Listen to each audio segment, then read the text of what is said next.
Abo natin luma. Ayan.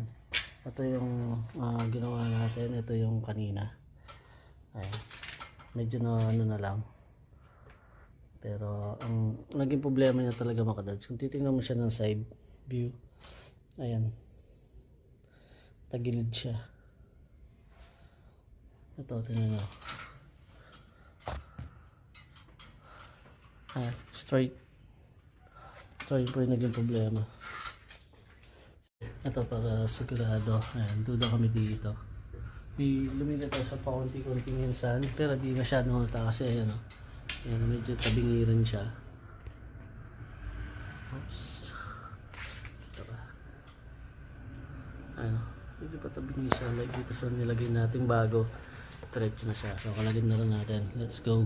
Advice mga kadads, kapag mag-ano ka, ayan, contrain mo siya dito para iwas bali. Sa kadalasan nahihila sila dito at nasisira yung thread or baka pwede may madamage pa na iba. So ganda, contrain mo na mga kadads. So pababa yung sa kanan tapos pataas yung kaliwa para persado. Ayan, tulad ng pag sobrang higpit, papapasin mo, sasama lahat. So yun mga dads, buksan lang natin. Tingnan natin kung tama ba yung duda namin. Aray.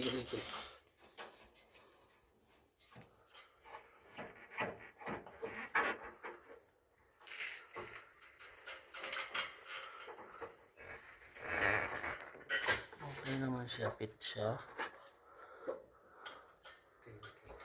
Fit yun na ba? Yeah. Fit naman siya, ano.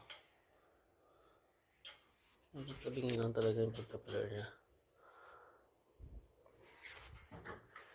So, ayun. Madumi siya. Ayun.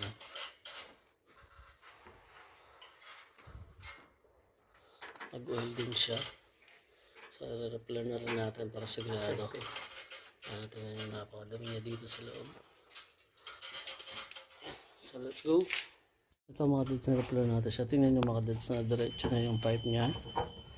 Tapos lapat na siya. Maganda kung nakita na natin ganun, ayusin na rin natin para iwas back dyan mga dads. Then chinek na namin doon, wala.